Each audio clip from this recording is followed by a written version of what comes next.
you ever wondered, how are Bursa Malaysia's marketplace being monitored? Would you like to know how the marketplace is maintained orderly and fair? Welcome to Bursa Malaysia. We are the frontline regulator of the equity and derivatives markets. So, what does this mean for you? Through Bursa Malaysia regulation, we ensure the markets you invest in are orderly and fair, so that you have timely, accurate, and complete information to make informed investment decisions. Are able to trade in a fair and efficient environment. Have confidence in your brokers to provide secure and trusted services to you. So, how do we protect the marketplace? We have multidisciplinary teams in Bursa Malaysia regulation that focus on specific areas while collaborating with each other to provide a comprehensive network of safeguards for investor protection. We also work closely with other regulators and law enforcement agencies. Real-time surveillance of the market. We have a market surveillance team that acts as your market police. They monitor the stock market against irregular trading activities in day-to-day trading. This team uses an automated surveillance system to monitor trading in the equity and derivatives markets in real time. Should irregular trading activities be detected, this team of specialized analysts will fact-check and engage the brokers involved for their immediate action. Supervision of intermediaries. As safeguarding the integrity of the marketplace is paramount to us, our intermediary supervision team secures the protection of your trading and deposits through consistent broker monitoring and inspection. Disclosure. Continuing listing obligations and gatekeeping of listed companies or products. To be ASEAN's leading, sustainable, and globally connected marketplace, Bursa Malaysia places high emphasis on the quality of our listed companies. This begins from the approving of new listings on the exchange, through to ensuring that listed companies remain of quality through governance and compliance. As it is imperative for investors to be well informed in the fast-paced financial world, Bursa Malaysia regulations listing and corporate surveillance teams monitor companies' corporate announcements so that they are disseminated to you in a timely and accurate manner. Enforcement action is taken should there be any failure to do so, or should there be any material inaccuracies to the announcements made. As we are also a venue for listed companies' secondary fundraising, our relevant departments work together to ensure investors' funds are always used as mandated. We have a dedicated team of finance experts to examine corporate disclosures, including financial reports, so that they are accurate and timely that you can rely on. Within Bursa Malaysia regulation, we have subject matter experts that look at the various international sustainability reporting frameworks that are constantly evolving to ensure that our disclosure requirements are appropriately benchmarked. This ultimately drives the desired improvements in our PLC sustainability disclosures as well as practices. Taking enforcement action. So what happens when the persons are regulated by us? Be they brokers, advisors, listed companies, directors, or their representatives, breach our rules. Appropriate action will be taken against them. The types of action taken would depend on the severity of the breach. Suspected breaches will be investigated, and enforcement actions will be taken if the breach is proven. Our enforcement proceedings and actions are consistent and fair as cases are discussed in a robust manner through our regulatory committees, comprising independent individuals with relevant experience and backgrounds. Policy and rulemaking. Bursa regulation is the guardian to the 10 rule books of the securities and derivatives markets. Rules drawn up by the regulatory policy and advisory team are always outcome-focused. Industry or public consultations with the relevant key stakeholders will be undertaken, alongside rigorous benchmarking processes to ensure the rules are relevant, effective, fit for purpose, and on par with international standards. Each multidisciplinary team in Bursa Malaysia regulation is intertwined and interact proactively to ensure high standards and market integrity.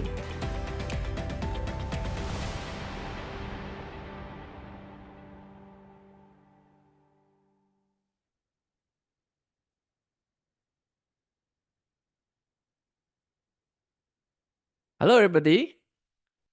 Welcome to this webinar that's brought to you by Bursa Malaysia and managed by our company LifeChamp. Our webinar title today is Understanding Risk Tolerance and Investment Style, a guide to personalizing your portfolio. So my name is Shen Chu. I'm the moderator for this webinar. So in this session, we're going to learn how to identify our risk tolerance and our investment style, and we're going to learn how we're going to personalize our portfolio based on our tolerance and our style. So before we begin, here's a disclaimer. Whatever we share in this session is only for educational purpose. In no way that we give any recommendation for you to buy or sell any listed securities that we mentioned here. If you decide to make any investment decision, you are solely responsible for all your investment risk. So here's our speaker for this session. He graduated with bachelor degree in finance from Coventry University, UK. He's a licensed financial planner and also a license holder for financial advisors representative from Bank Negara. He's a co-founder of EE Cameron, in which he has shares content of more than 1 million views. He has more than 12 years of investment experience and have trained more than 1,200 working adults to master the wealth growth strategy in 3 years. So he's none other than Mr. George Poh. George, good evening. How are you today? Hi Shane, good evening, and good evening to everyone who is attending our sessions today. All right, cool. So I'll just stop sharing my screen and hand over the control to you. All right, thank you Shane, and good evening everyone. Now before I actually kickstart my sharing today, can everyone see my screen?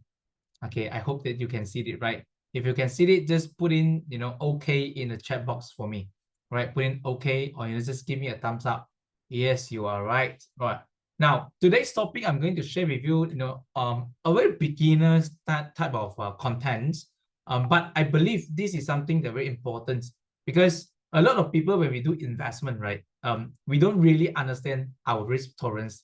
And often you hear people say, hey, I don't want to invest in stock market anymore because I lose money. Have you met or heard of this kind of conversation before? Your friends, they just tell you, hey, cannot lah, I just lose too much of money in the stock market. I just want to, I think I better go back to work instead I invest. Have anyone of you heard about this before? Or this actually happened to your real life?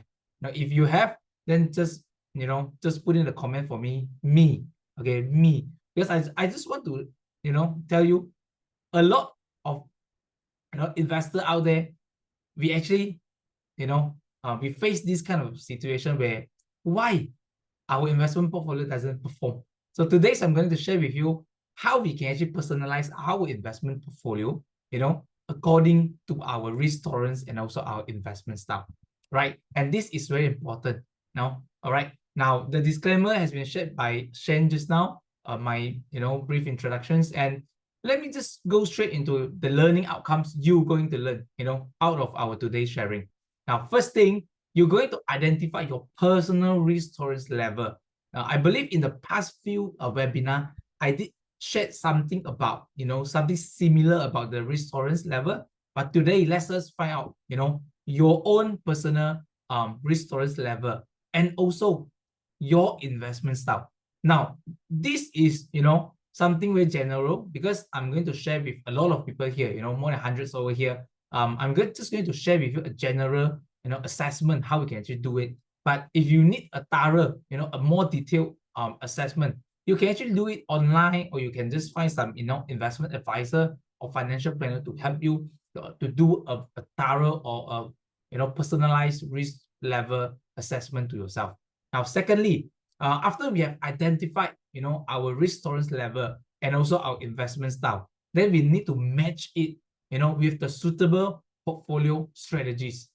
Now, when we talk about suitable portfolio strategies, it is across different asset classes. It's not only into a single asset, but it's across different and various type of asset classes. Now, this is very important because a lot of people, they think, oh, investment is all about fixed deposit. Investment is all about stock market. Investment is all about property market. But they didn't know that actually a good portfolio, you need to have a mixture of different asset classes. Now, but how do we allocate, our money into different asset class? How do we know? Now we have to match it with our risk profile. And last but not least, if you already have your own investment portfolio, right? We need to know how to adjust it according to different, things will change, right? Maybe our investment goals will change. Our preferences will change. Even the market condition today will also change your portfolio style, right? Can anyone let me know what are the biggest news today? What is the biggest news today in Malaysia in investment market, or when we say in economic macroeconomic level? What is the single major news today? Fresh from oven, guys. Fresh from oven. Can anyone know? Can anyone just let me know? Yes, thank you, Lina. Thank you, David. Wow, you guys are superb. Yes, our Bank Negara just mentioned, just cut our overnight policy rate by 25 basis points. Now, when our Bank Negara, make this announcement about the OPR cut, do you think the market condition is going to change? Yes or no? Come, everybody, just give me a brief answer. Yes or no? Do you think that this OPR cut will affect the market? Exactly, the answer is yes. And with that, if you don't know how to adjust your portfolio, you don't know how to structure your portfolio, you might get hurt about it. You might get injured, with that, right? So let me quickly go into our sharing today. Now, the first topic I'm going to do today is the introduction to you. Why risk tolerance level and investment style, or why a personalized portfolio matters a lot, right? Now let me show you this chart and this graphic over here. Whether you are a new or experienced investor, one of the biggest mistakes that people make is copying someone else's investment approach. See, I show you this photo about conservative investor, moderate investor, and also aggressive investor. I believe this is something that you will also see it, or you already seen it, before. People will share with you, hey, you are an aggressive investor. You should put about 70% into equities, 20% into alternative, 10% into fixed deposit. Now, you are a risk-averse person, they will tell you, oh, you are a very conservative kind of investor. You should put 70% of your money into fixed deposit. You just allocate about 10% into stock market and 20% into alternative. Right. Now, these are others people, investment approach. Should you follow? Should you follow? Now, this is the mistake, right? We shouldn't follow. Why? Because what works for others might completely misfit your own risk profile, your lifestyle, and also your goals. I cannot simply tell you, hey, when I meet you, I tell you, hey, you, David, I think by looking at your face and also by looking at how you react, how you behave, I think you are a moderate person. Now, this is the investment portfolio for you. Now, this is something very wrong, guys. It's something very wrong. So we cannot simply do that. So how we're going to do? We're going to find out what is our risk profile, what is our own lifestyle, or what is our investment goals. Now, what does a personalized portfolio mean?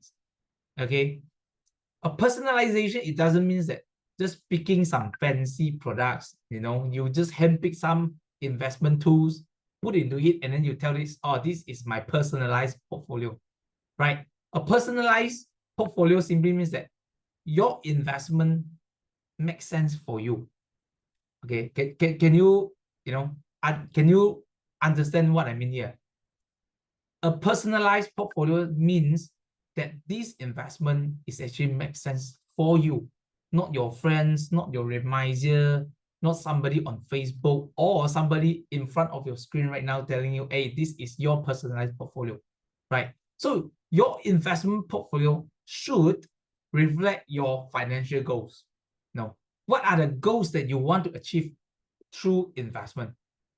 Can anyone name me some of the financial goals, most of the people they have when they do investment, or you have, when you do investment?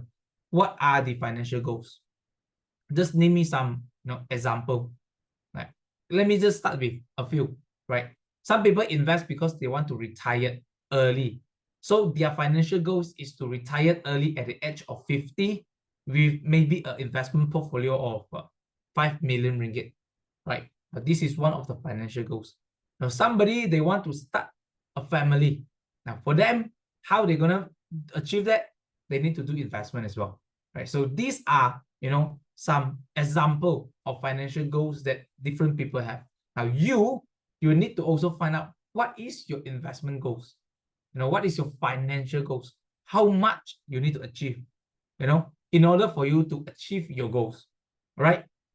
Now, secondly, your investment portfolio should also reflect your risk tolerance level. Now, how much risk you can take in, you know, how many of you here, okay, you deem yourself as an aggressive investor, your risk level is very high. You put in me, okay, put in me. I want to see how many of you aggressive investor, your risk level is very high. Okay, no, don't put me lah. You just put high. Just put high for me. HIGH. Okay, high. Now, another option for you. If you're not a high risk taker, how many of you think you are a conservative investor? Your risk level is actually very low. Just put in low for me. Okay, low for me. If you think you're in between, just put in middle. Okay, middle. I want to see how many of you here are the low risk taker, high risk taker, or the medium risk taker. Or surprisingly, a lot of you is actually medium, low to medium. Nobody believes that they are high risk taker. Huh? All right, interesting, interesting. Wow, I can see a lot of, you know, comments coming in. Everyone is, you know, low to middle. Nobody gonna admit they are high risk taker. Right? Let's see. Let's see.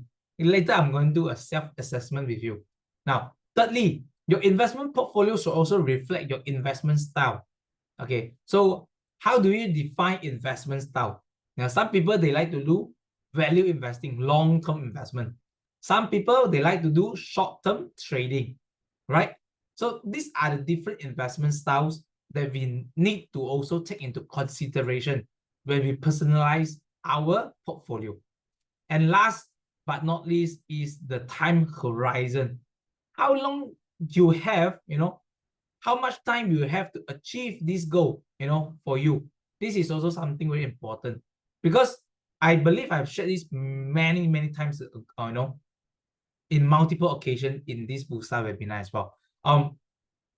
If you have 20 years for you to achieve your financial goals, your risk level should be higher compared to a person where, you know, there are only 5 years left for them to achieve their financial goal.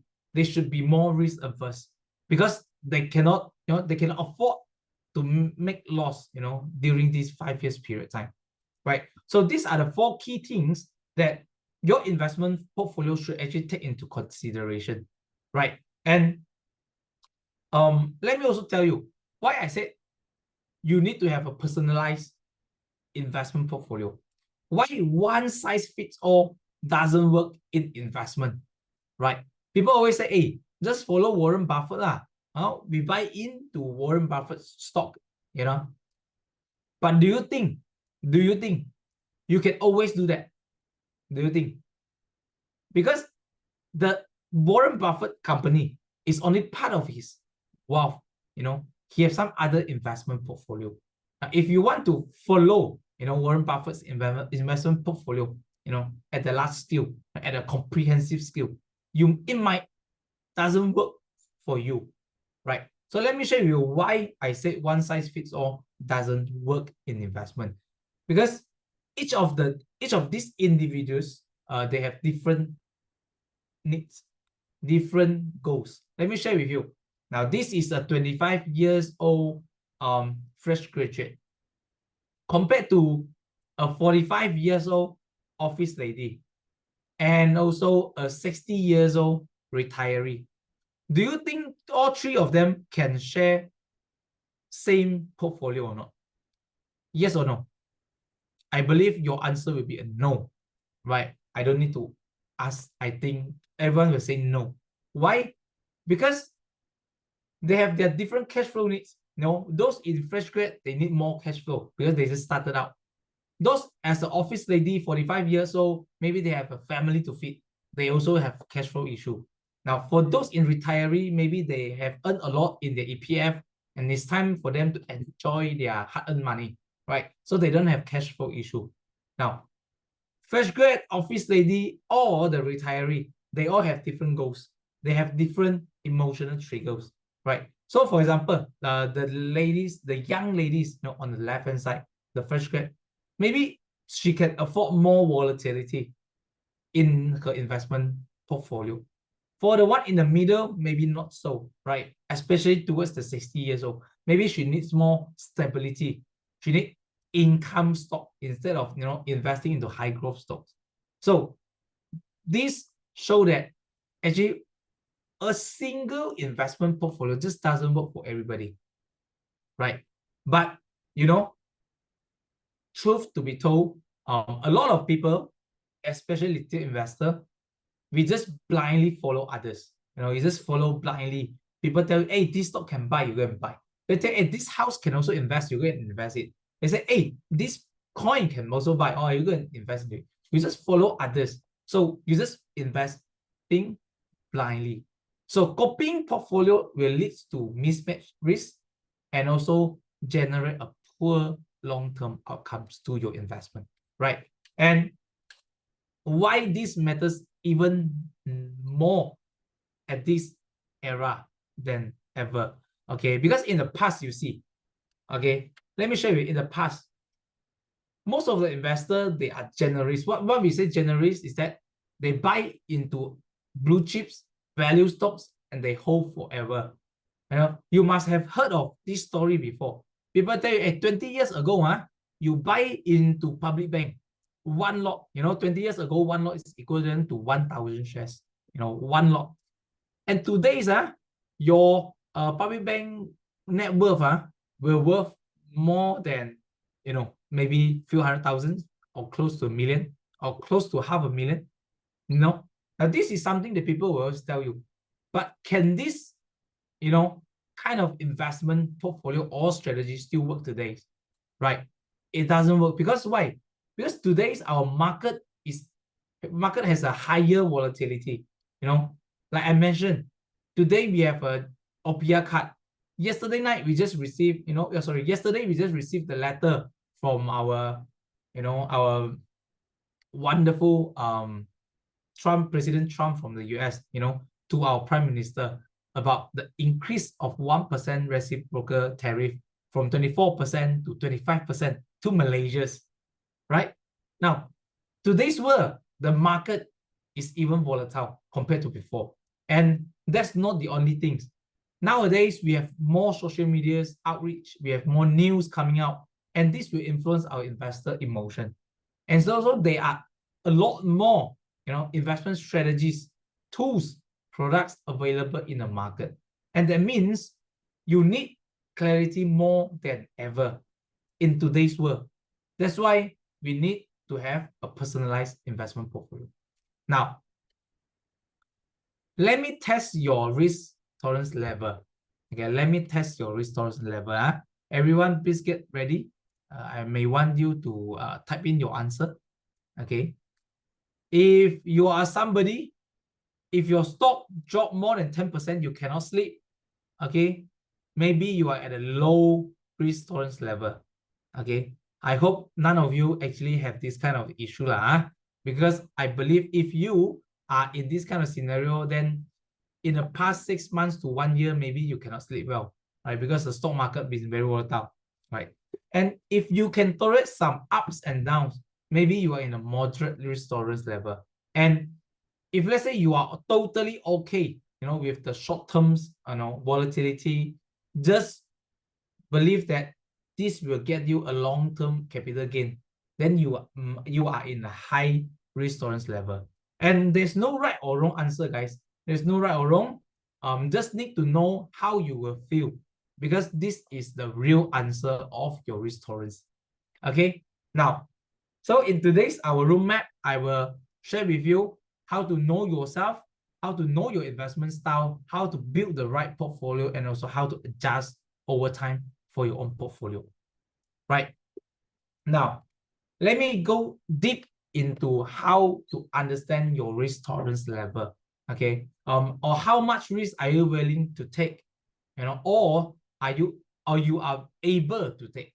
Okay. So before I start over with the assessment, what we call risk tolerance is actually your ability and also your willingness to endure losses. Okay, endure losses. That means how you will react, when you face investment loss, how you will feel, how the emotional, influence you will get, right? And not everyone have the, same appetite for investment for the price up and downs. Okay, and last, knowing your risk tolerance level will protect you from panic selling or overexposure into asset classes that you shouldn't invest into it, right? Now, and when we talk about risk tolerance, there's one thing that I need to let you know or remind you. You will not realize how much risk you are taking. Now, you will not realize until the market drops. That's when you will know how much risk you're actually taking or your existing portfolio carries. So at that moment, then only you know what is your risk tolerance level. So we want to avoid that to happen. Now we do it another way around. You understand your risk tolerance level first, then only you invest into the market or you adjust your investment portfolio, right? And when we talk about your risk capacity, it is not equivalent to your risk attitude. Okay, so what is risk capacity and what is risk attitude? Okay, now let me show you. Okay, risk capacity means your financial ability to take risk. Okay, it means what? You invest ringgit 1,000,000 into stock market, but you have another 2 million sitting at your savings account. So in terms of financial ability, you are all right, because your capacity to take risk is your capacity to take risk is actually higher, because what, you only invest 1,000,000 ringgit out of your 3 million portfolio into stock market, and another 66% are sitting at the what we call the risk-free investment, which is the fixed deposit or savings account, right? So your risk capacity is higher. But what is risk attitude? Risk attitude means your emotional comfort with risk. Now, these are two different things. You might afford to take the risk, but mentally, you may not accept it, right? So the same example that I used just now. You have a 3 million ringgit sitting in your savings account. You take 1 million out and invest into stock market. In terms of the risk capacity, you're all right, because this is just a 33% out of your total portfolio, right? You can afford to lose it. But emotionally, when this 1 million ringgit in the stock market drop by 10%, 15%, 20%, you cannot accept it. You cannot accept it. So this is what we call the risk attitude. Now, these are two different things. Okay, right? So let me go straight into it. What will shape your risk profile? Okay. Why we need to know that? Because in our assessment, these are something that will affect your answer. Okay, and you will get to know what is your risk profile actually is, right? So here are 5 things that will shape our risk profile. Okay, it's very simple and very easy. Everyone actually know it, right? First thing is your time horizon. The longer time horizon you have, more risk you can take. Easy, as simple as that, right? Secondly, income stability. By right, if you have a more stable income, you have a higher stable income, you have a higher risk capacity. But as I mentioned just now in the previous slide, your risk capacity doesn't equivalent to your risk attitude. Okay, your capacity doesn't equivalent to your risk attitude. Thirdly, the dependence and also your obligation. Because when we have more responsibility, our risk capacity is lower. Okay, for somebody like me, I'm a single. I'm a single in my late 20s.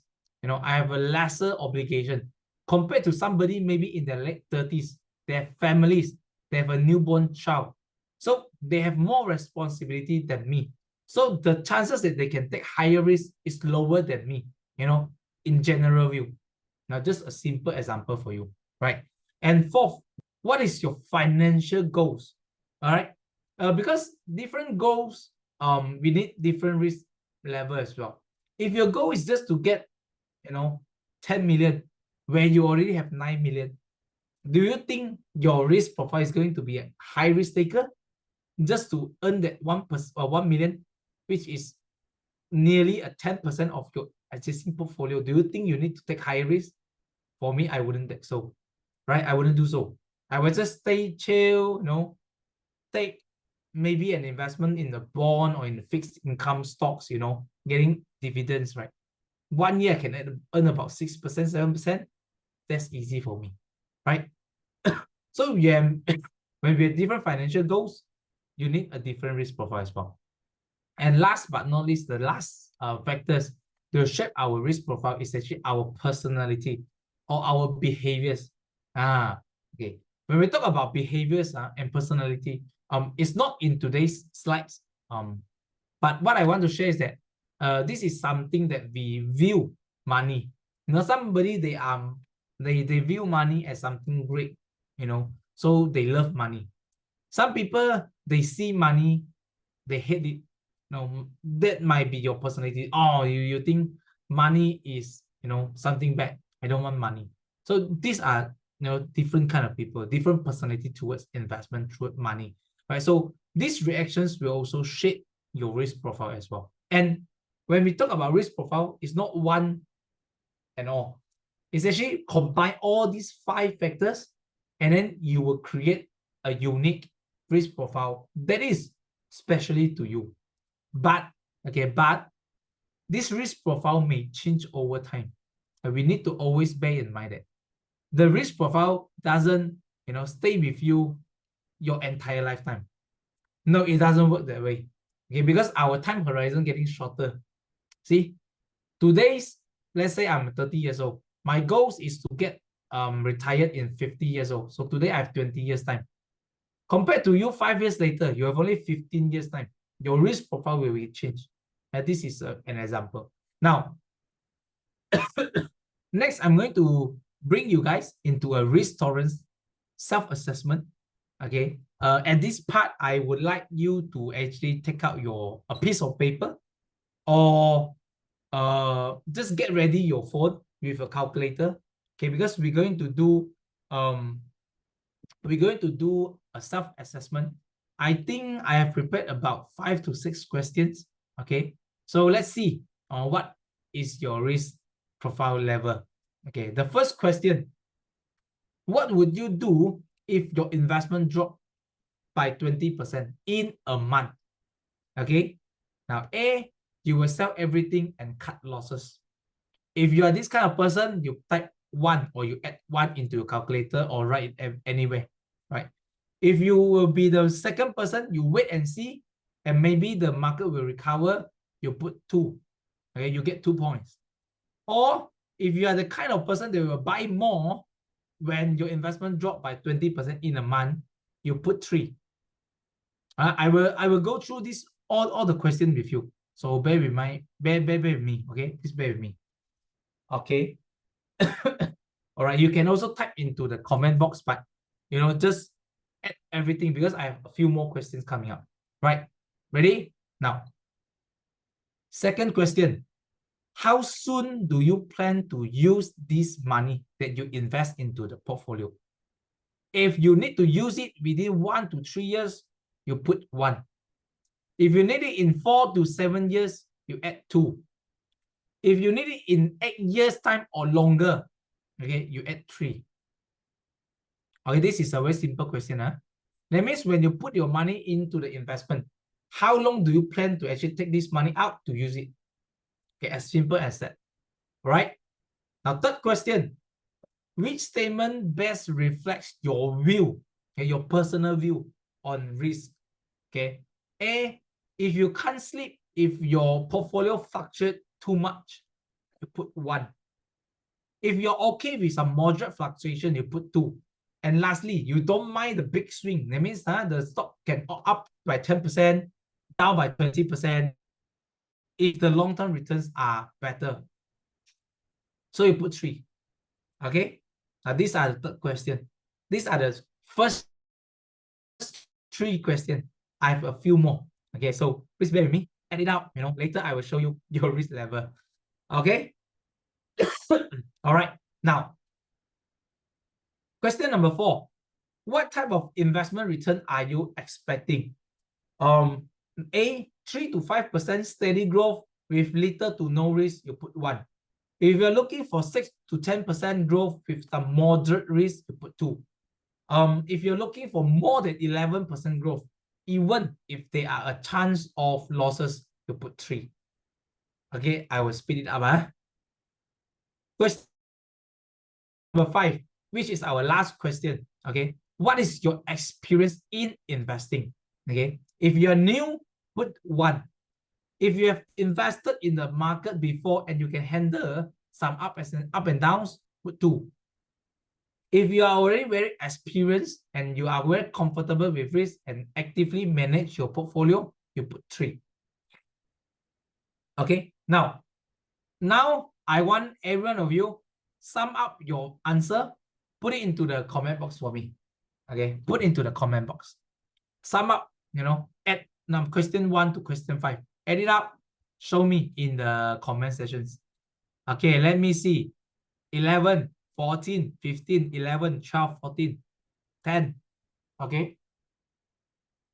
Come, keep going, keep going. 10, 13, 12, 12, 14, 11. Okay, okay. Now, do you still remember the risk tolerance level that you shared with me just now? I think about 15 minutes ago. Most of you tell me you are low to medium risk. Right? Am I right? Okay, everyone can see the comment one just now. Every one of you tell me you are low to medium risk. Am I right? Okay, let me show you. Let me show you what is your answer actually mean. Okay. Now, just now, those who tell me you have a very low risk tolerance level, I will say so sorry. You lied to me. Nobody here just now I see an answer less than 7. And nobody. Everyone more than 10. Not even a person with a single digit, guys. Just now, every one of you show me your answer is more than a double digit. That means more than 10. Okay. Which you are at the highly moderate or the high level of risk tolerance level. See, you get what I mean? So, the early part I asked you, what is your perceived risk tolerance level? Everyone told me, Josh, I'm a low risk taker, I'm a medium risk taker.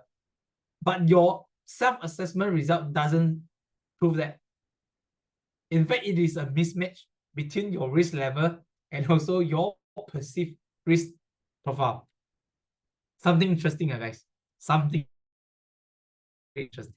But trust me, this is something that happens every day. Because we always like to, underestimate our risk taking. And then we always assume that we are, a low risk taker. But in real life, every one of us, we are high risk taker. We invest into stock that have a huge momentum and people tell you, hey, this stock can win up more. We invest in this kind of stock, right? We don't actually do research, analyze it. We don't listen to others. We do our own research, our portfolio, invest in it. Most of people, we don't do that. Now, when we follow others, you are a high risk taker, right? Now, what does all this score means? If you're a low profile, which none of you, nobody here is a low risk taker. I will just skip the low one. I'll go straight into the moderate one. That means you are actually comfortable with some volatility. And your investment approach can be blend of a growth and also some income stocks, So those who are in your moderate level, you can always, structure your own investment portfolio with a mixture of high growth and also some fixed income.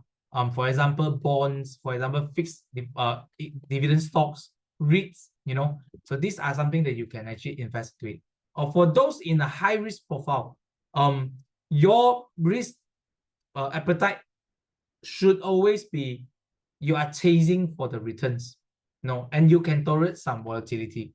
So what, your investment approach that match you might be something about small cap, team play, or some, growth stocks that you can actually put into your investment portfolio, right? Now, now this is the foundation, understanding yourself, your risk tolerance level or your risk profile is the foundation of your investment journey. Now, once we know that, then we have to move on into the second part, which is how are we defining our investment style, right? Just now when I mentioned about personalized portfolio doesn't fit all, now let me repeat that again, because investing is also not one style fit all, right? So what is the investment style? Investment style actually refers to the approach or the strategies we apply when we select what are the stocks, asset class that we want to include in our portfolio. So it is actually what we say, a philosophy or the investment strategy that you will use. Everyone have different kind of strategy. Am I right? For me, I'm a value investor. I do long-term investment. I only invest in stocks that have high growth together with good fundamental. All right. I don't invest in stocks that don't have any fundamentals. Just simply, trade on the trend. I don't do that. Now, this is my investment philosophy, right? And this investment approach will determine what type of stocks, what type of companies you are drawn to, and your performance expectation, right? So let me show you, these are the 5 different kind of investment style, or what we say the 5 major investment styles that most of the investor practice. I just want to share with you because you shouldn't choose only one. Maybe you need, different, you need a mixture or a combination of different investment styles, to shape your own investment portfolio, right? Now, let me share with you what are the 5 major investment styles and what are the focus, what are the characteristics, and also which risk level is suitable to, right? Now, first one is the value investment style. This is my investment style, right? I invest into undervalued stock with low PE, high book value. For example, these are some of the characteristics that you will find it in some undervalued stock, right? And it's suitable for who, right? It's suitable for long-term investor or conservative investor. So if let's say your risk level is somewhere between low to medium, right? Value investment might be suitable for you, or might be suitable because it has a lower volatility, the fluctuations is lower, and then it can generate, potential upside of the stock value. Now, this is something that you want to look at, right? Secondly, our second investment style is growth. Now, invest in growth investment. Now, when you are the person with growth investment style, your focus should be in the fast-growing stocks that are in the trend right now, or the business is booming, the industry is booming, right? These are something that you should look into it, right? And what are some of the characteristics of high growth stock? They are often come with high revenue or higher earning per share growth, and sometimes they don't give dividend. They reinvest all their profits to generate higher growth for you. So this is suitable for a medium to high risk investor, right? Because this is there is the fundamental to it, but there is still the high growth potential, on this company as well. Now, the third investment style today is the income style. That means you focus more on fixed income. For example, dividends, REITs, right? Or some stocks that can give you consistent payouts. Maybe you look into some stocks that have dividend policy, right? So this is suitable for people who has low to medium risk profile and you are seeking for passive income, So this will be suitable for example, retiree. You have a huge sum of money, but you don't know where to invest into it, and you are low risk taker. Then you can actually allocate your portfolio into this kind of investment income play. That means you look for good dividend stock, you look for good REITs company to hold on to, and then you invest into it and you receive the dividend income as your passive income every year or every quarterly, right? Now, the fourth one will be a momentum play. Now, when we say a momentum play, sometimes we don't actually look at the fundamental of the company. Sometimes we don't look at the fundamental at all. We just look at the trend. So what we do, we check the prices of it, right? We check the candlestick. We look at the momentum. So these are more suitable for those with high risk tolerance level, high risk profile. And if let's say they are traders, then this is something that is suitable for them because they need something to trade with, So they look at the volume, they look at the price, on all the candlestick, just for them to do the trading. And last but not least, the last investment style we have today is the balance type. So balance type, that means above, above all, you can actually do a diversified one. You can just a mix of it. For example, maybe a 70% of it into growth, a 30% into income, So this is what we call a balance. You need to balance out it, but not 90% in growth and 10% in income. This is still very high growth. Okay, this is still very high growth. So a balance means you need to strike a balance, between high risk towards the lower or medium risk. So this kind of investment style basically is suitable for everyone, okay, but not, I would say, not that much towards the high risk taker because they are looking for higher potential upside of the investment, right? So, after we have learned this investment style, you might ask, hey, George, can you show me some example of what kind of stocks that fall into this kind of category of all these investment styles, right? I will not share with you what are the stocks, but I will, share with you some question, for you to identify yourself, what are the stocks or type of category of stocks that you should invest into it, right? Or you can actually plan to have it in your portfolio. Now, first thing, if you are somebody who prefers stable dividend paying stocks, you are into income investment style, the fixed income investment style.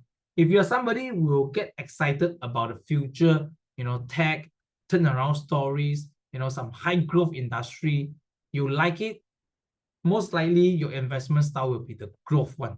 Right? You're in the growth investment style.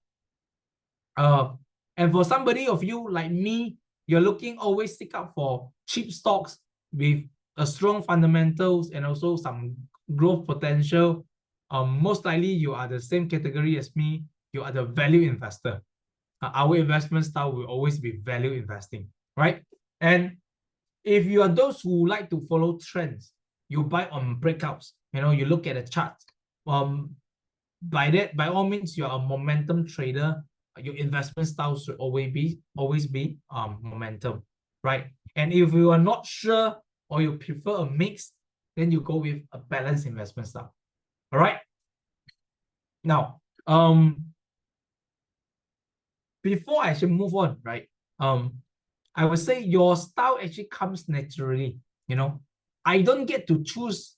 I want to be a trader or I want to be a value investor. I don't get to choose basically because my own preferences and also my attitude or my behavior toward investment is always been very conservative or somewhere in the middle, right? I'm not the kind of people naturally who like to take risks or who like adventurous activities. So for me, this comes naturally whereby I'm a value investor. This is just something that come into my life and I think, oh, this is something click, so I become a value investor. So by investing in the market, right, you get to know more about your own attitude or your behaviors, towards investment. And from there, you will easily to understand or identify your own investment style, by understanding yourself, right? While I say I will not share with you what are the stocks in each category. Why I don't want to share with you because I want you to do the homework for me. I will show you some stocks, some companies. Can you name me what are the investment styles they are actually suitable with? All right. The first one is Maybank. Okay, can anyone tell me Maybank falls into which type of investment style? Maybank stocks. Can anyone tell me? Okay, dividend income, right? I would say Maybank falls under income and or value, right? And or value depends on what's the price or your cost that you enter. But you're right. Something in the dividend or income, right? The second one, IGB REIT. Okay, any one of you don't know about IGB REIT, let me share with you. They own mall and also office tower in Mid Valley.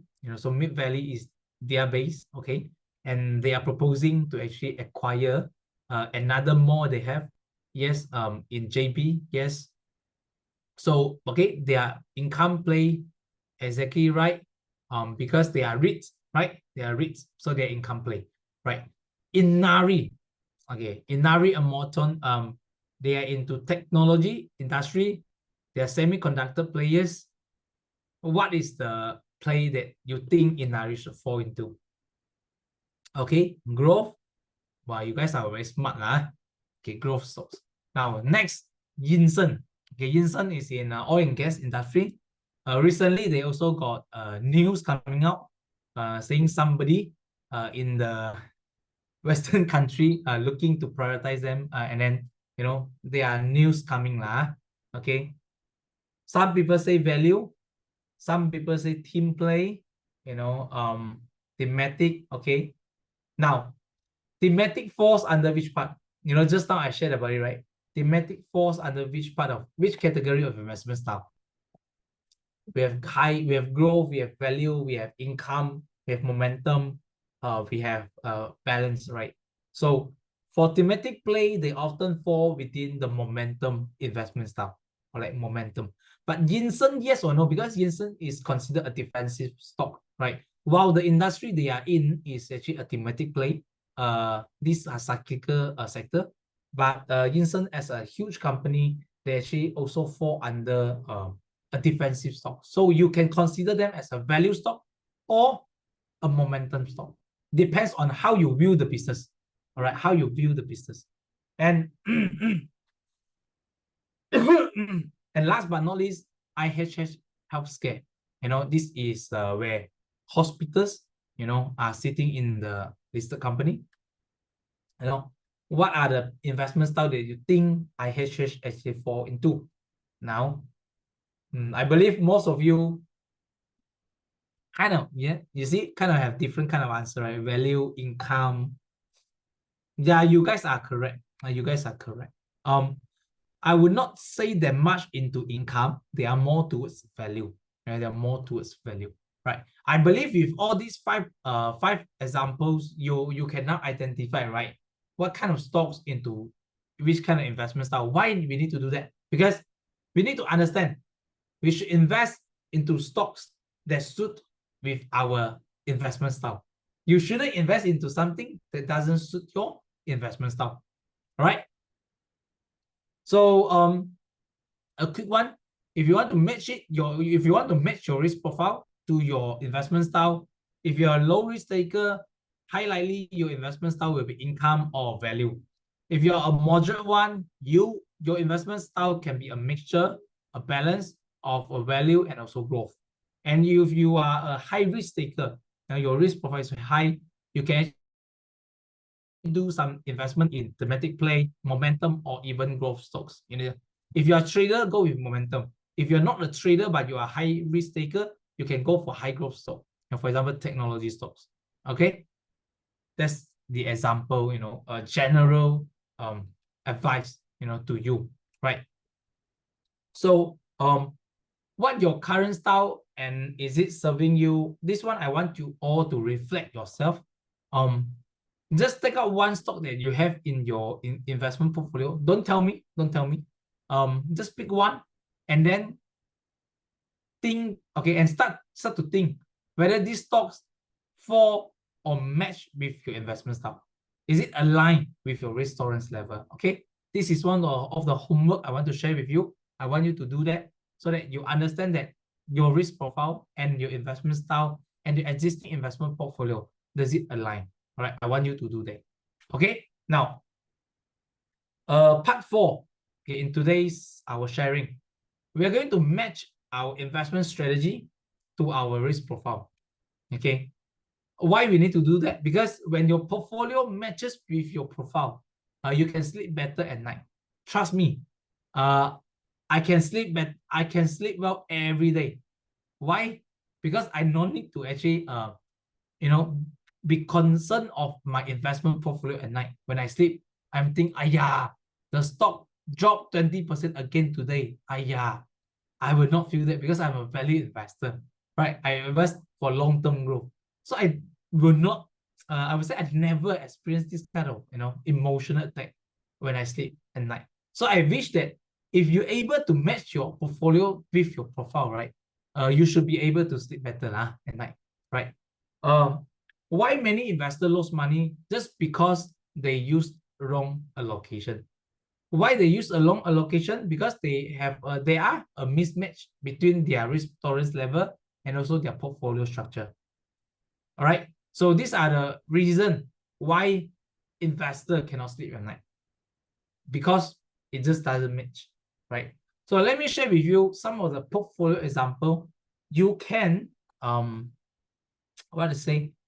you can refer, you can refer to, okay, you can refer to, right?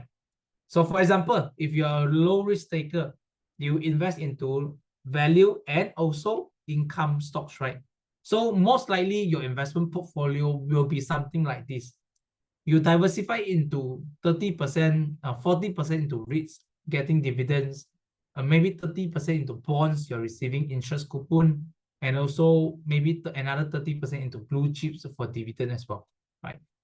Maybe, this is just something for you to refer to, right? If let's say you're looking to allocate your own investment portfolio to match with your risk profile. If you're a moderate risk taker, maybe you can, take 50% into blue chips, 50% into value, 30% into high growth, and another 20% into fixed income, for example, REITs, right? So it strike a balance between the high growth and also the values part of your investment strategy. So this is what we call a moderate risk. You can always refer to this. And last but not least, if you are a high risk taker, then maybe you can say, 60% into growth, 20% I go with thematic play, another 10% is small cap, and just put another 10% as my cash, for me to catch some good momentum stock in future. Now these are high risk taker. You might want to structure your portfolio to be something like this. Okay, but bear in mind, this is just some references for you. You need to always structure your own portfolio based on your own risk profile, your investment knowledge, your behaviors, and whatnot, right? So it's not just about what you buy, okay? It's how much you actually allocate it, right? As simple as that. Allocation, how you allocate your money, right? So I think I'll skip this slide. This one, I think I also skipped it, right? Now, a quick one. Let's do a quick fit check, okay, to see if your portfolio matches with your investment strategy and also your risk profile. Okay. This question doesn't apply to you all because just now after our self-assessment, none of you fall into the low risk category. All right, I skipped this one. Next.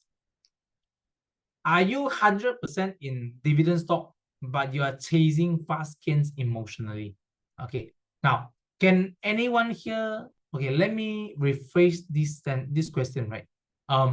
Any one of you here, your investment portfolio, you have more than 80% in dividend stocks. Dividend stocks, REITs, okay? Somebody, right? Say yes. Would you feel emotionally happy when you see some stocks just grow, or the prices went up a lot in your investment portfolio? Will you feel happy, or you feel exciting? You feel exciting when you see one of your stock just went up by 10%, 15% in a day. not 15%. We have our limit up. We have our limit up ratio, right? Okay. Okay, somebody say yes, but looks like you shouldn't. Okay, why you have this kind of emotion, right? It basically means there is a mismatch between your risk profile, your investment style, and also your attitude toward risk. You see, because when your dividend stock went up by 10% in a day, 15%, if you feel very happy, it shouldn't be, because you are 100% or most likely you are in medium risk only, right? But you see, now this is where we do a fit check. Now, when we understand that, oh, I feel excited every time I see my stock price went up, then you know, deep down, you might have some high risk tolerance appetite in you, but you just, try to be safe. You put your investment into a medium risk, right? Now we need to always check on it, right? Because emotion is just one thing, right? Risk profile and your investment style, as I mentioned earlier, it need to always match with our investment goals, our time horizon. So maybe you are at your 50s. I don't know how young you are, right? You're in your 50s, but you will still feel, excited when the share price went up. But you know that you shouldn't, right? Because you need to follow your own risk profile at that moment of time, at that period of time, right? Now, this is something just very normal. I just want you to understand how we can differentiate it out, right? And do your top 3 holdings actually reflect your profile and goals? Check your investment portfolio, especially your stock portfolio. Look at the top 3 holdings. See whether these 3 stocks are the same investment style as you should be. Always check that, right? So this is how we do a fit check, and then to understand whether our portfolio matches with our own risk profile and all that, right? And lastly, right, after we have understand ourselves, understand our risk profile, understand our investment strategy, now it's time for us to actually go into the last part of it, where adjusting our own portfolio. Okay, now why our portfolio must evolve? You see, I mentioned earlier, right? Our risk profile shouldn't stay the same along the time. It shouldn't be, because it will change. And because our risk profile will change, our goals, our needs will also change, right? And that's why our portfolio will also change. Okay, you got it now? That's why our portfolio will also change. Or we'll say it will change, or it must change, because our risk profile will change, right? So your portfolio should always reflect your stage of life. For example, I'm in my 30s. So in this stage of life, I'm single. I don't have any planning yet, to get married and whatnot, right? This stage of life is going to be different with maybe 5 years down the road later, maybe another 5 years, I started my own family, different stage of life, I have different risk profile. And at that time, my investment portfolio will definitely be different compared to now, right? So why is that so? Because everything will change over time. So we need to always adjust our portfolio accordingly, right? So let me say we just some example of a life cycle investing. If you're in the 20 to 30s, maybe you are in the high growth risk profile. So your investment portfolio will likely be growth stocks, ETF, small cap stock, thematic play.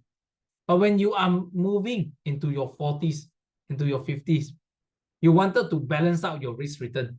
So you must adjust your portfolio into blue chips, REITs, maybe a balanced one with some growth in it, right? You need to adjust it. And when you grow older, when you are in your 60s, now you no longer have a high risk profile. So what you need to do here, You need to adjust your investment portfolio into something that can generate passive income to you. REITs, bonds, dividend stocks. Now, you shouldn't invest a lot in high growth stock anymore when you are getting older, right? This is what we call a life cycle investing, because in every stage, everything will change, right? Now, when should you rebalance? Since we are talking about adjusting our investment portfolio, when should we rebalance it, right? Okay, so when most people will only react when market crash. So when market crash, they will say, oh, it's time for me to rebalance.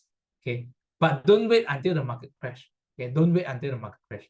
Now let me show you when should you rebalance. First thing, if there's any changes in your life event, for example, single become married, married become father or mother. These are change in life event. Okay, we need to do that. Or maybe you get retrenchment. You are in the past, maybe you're earning 20,000 per month. Suddenly, MCO came. Your job, you just lost your job. From 20,000 a month, you become maybe 5,000 a month.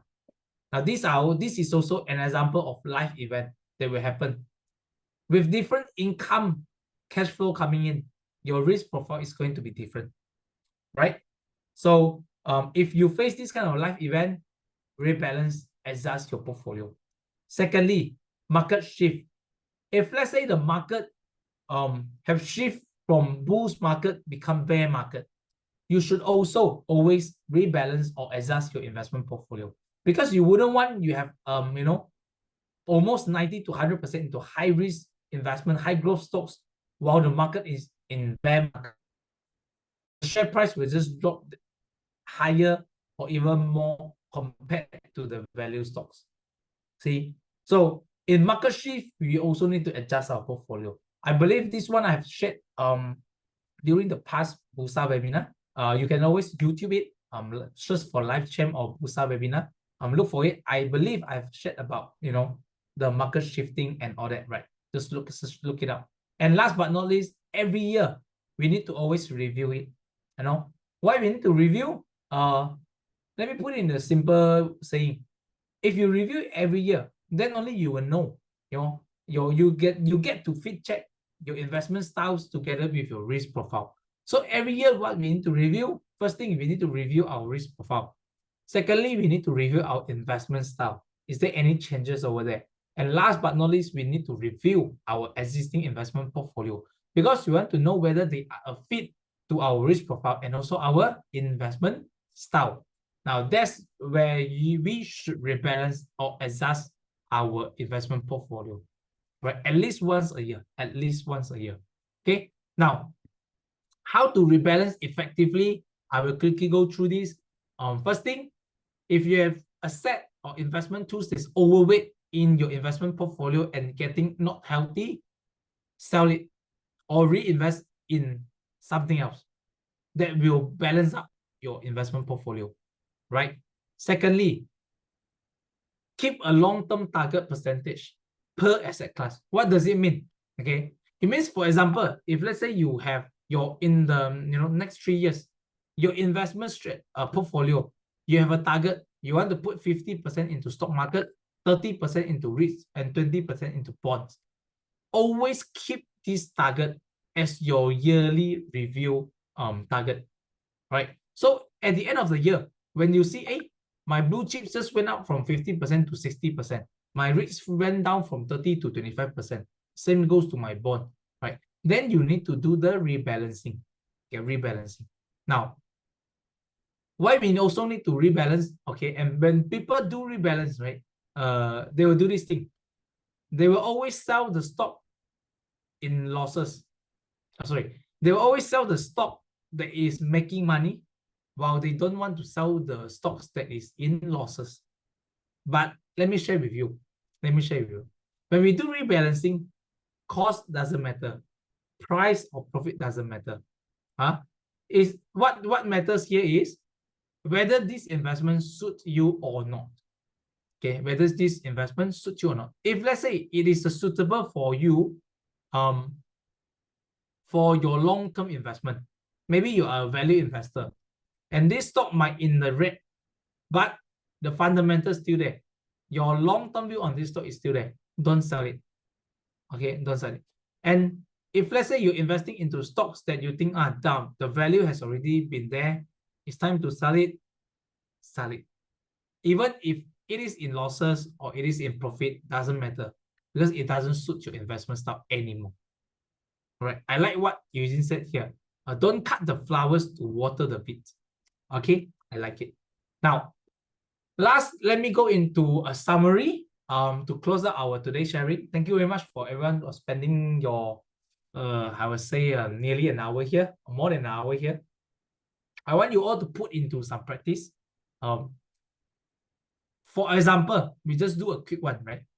This investor named Amir, he's a 38 years old, married with 2 kids, middle management, stable income. His goal is to retire at 60 years old and also for his kids' education in 10 to 12 years' time. His current risk profile is moderate. His investment style is likely to be growth with some income stocks. Let's just put 70% in growth and 30% in income stocks. And his current portfolio is 70% in speculative tech stock and 30% in cash. Now, with this kind of scenario, what would you recommend Amir do? Okay, I show you again the scenario of Amir. Okay, now what would you recommend Amir to do? Does Amir current portfolio match his risk tolerance and style? Yes or no? No, huh? Okay, everyone will say no, right? Okay. Now, what asset mix would you recommend to Amir based on what you have learned today? Okay, I see somebody say reduce speculative exposure at some income stock. Okay. Anyone else? You have some recommendation to Amir?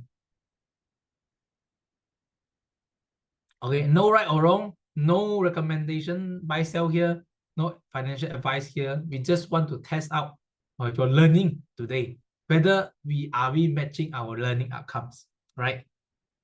Okay, some say put some in REITs or a 50-50 moderate. Okay, then my next question or my last question here, should he rebalance now?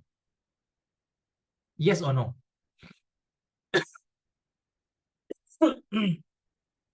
Or should he gradually rebalance it? Not immediately right now, but gradually. Okay, some say gradually, yes. Okay, right. Now, with all the answers you guys give me, right, I believe 80% of you learn what I've shared.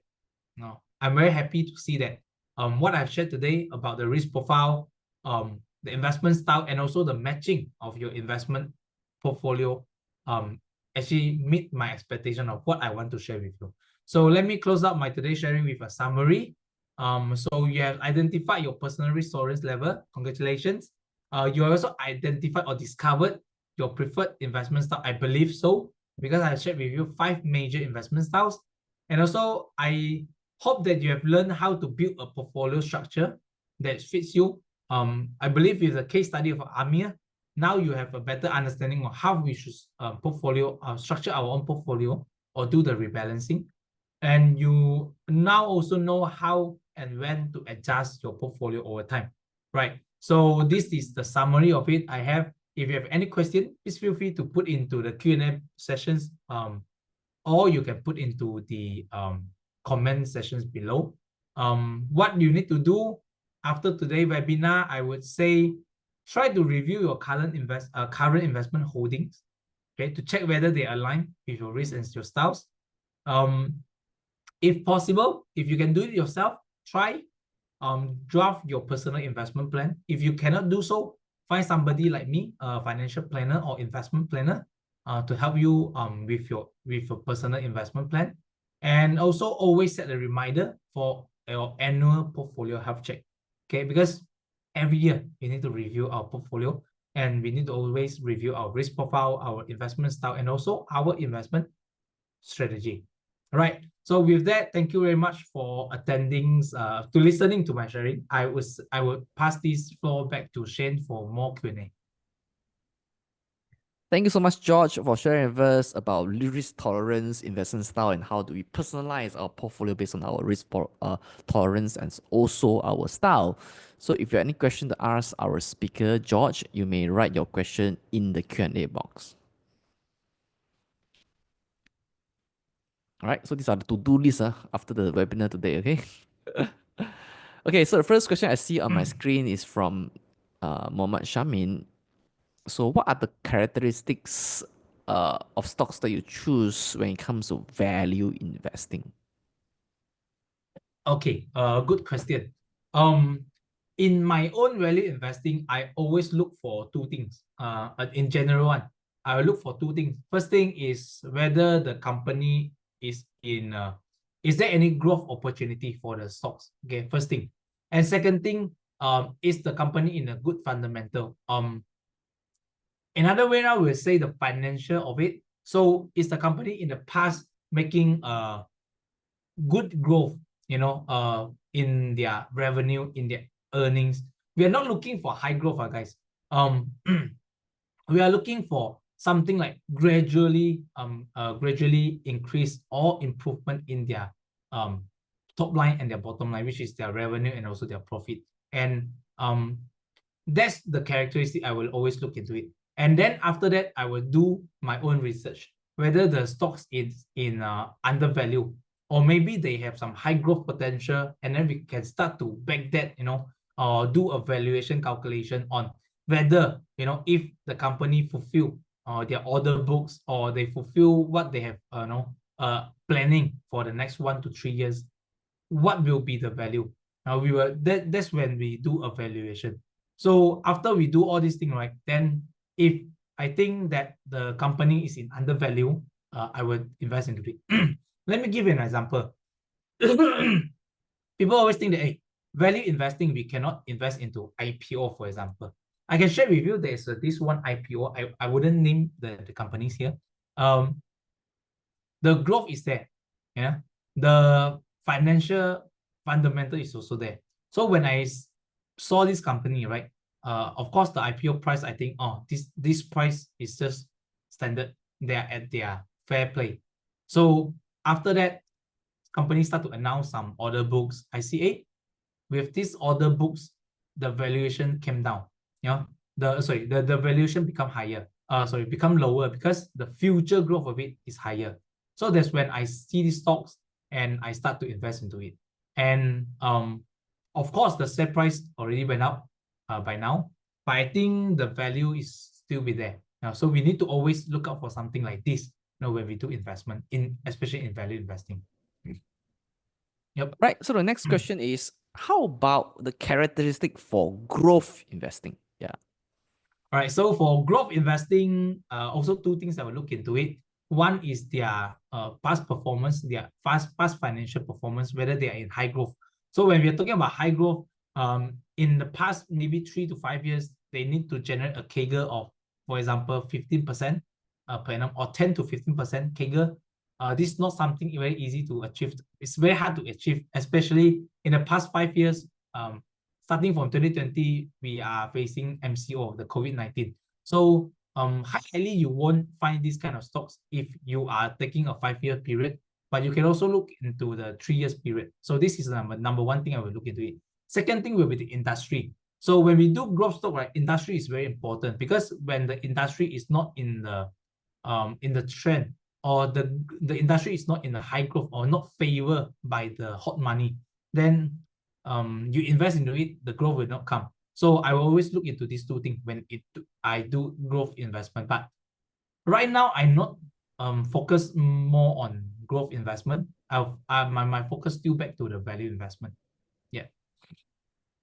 Okay, so you don't see IPO stock as growth investing, but some of the It counter depends, because some IPO stock, they are growth, some they are defensive, some they are value play. So it really depends on the company itself.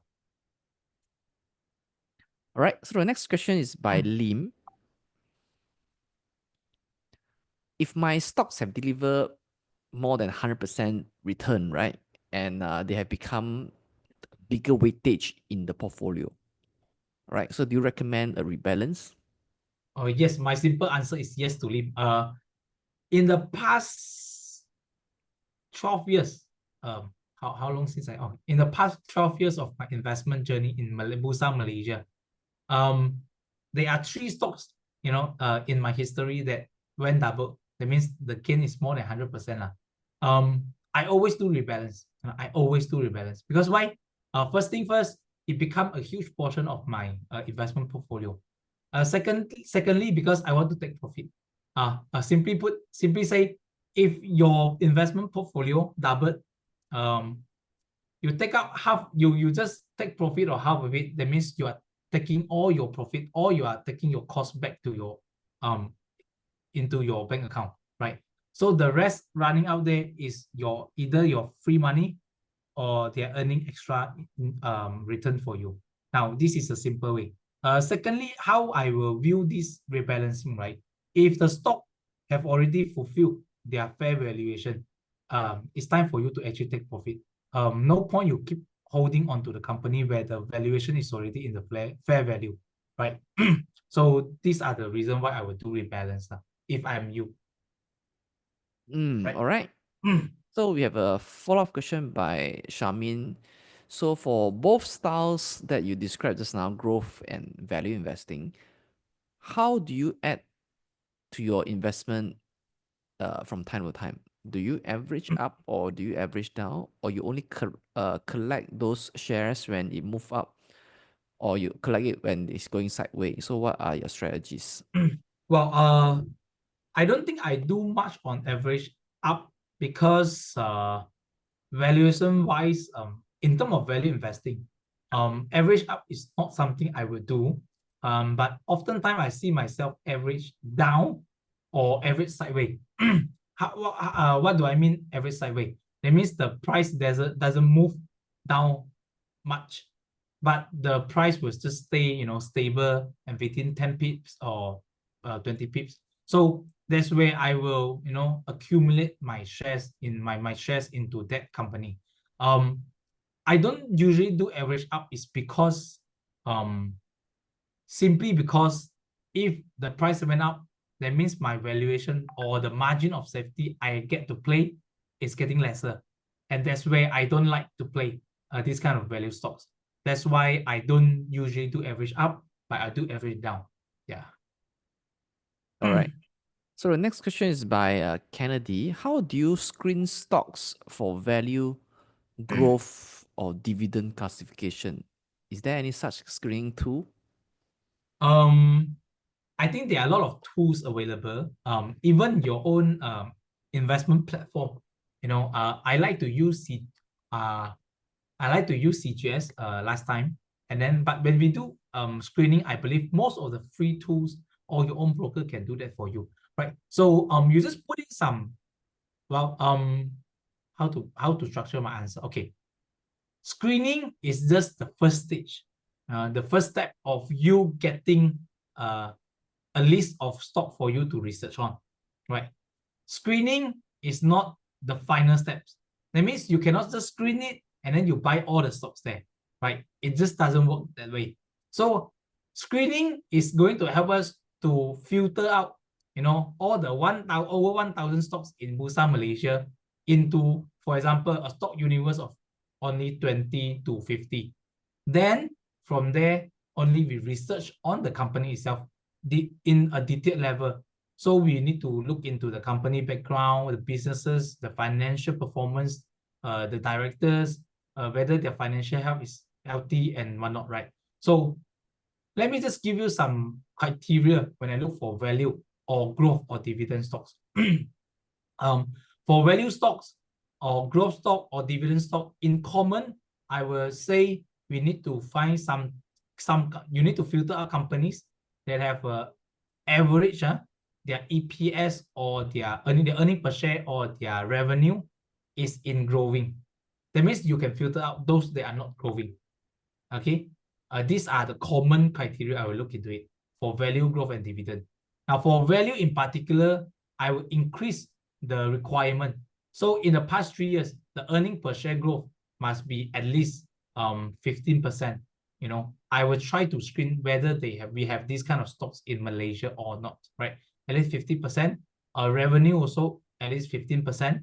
And then I will also try to filter out whether their profit margin, okay, I try to not invest into some companies where their profit margin is lower, in a single digit territory. So I always, look into companies where their net profit margin will be higher than 10%, right? So these are the things that I will filter out. So I get a stock universe of maybe a 50 to 100. Then from there, especially for value stocks, I will look into the industry, whether is this industry I'm comfortable with. For example, if after I screen all this and I get oil and gas company, I will not study on it because I personally don't like oil and gas company. I just don't like something cyclical. So I will just skip that. So I will look into other industry whereby I think, okay, there's some value play over here. Then I start to do research, on the stock universe. So from there, you can screen out, I think, 80 to 90% of stock in Malaysia. Then you get the only few for you to research on. So these are the criteria that I always use. All right. Thanks, George. So let's do one last question. Yeah. So his question is: so do you regularly perform fundamental analysis on every quarter or on the annual reports on the stocks that you put into watch list or the stocks that are in your portfolio? Yes, yes.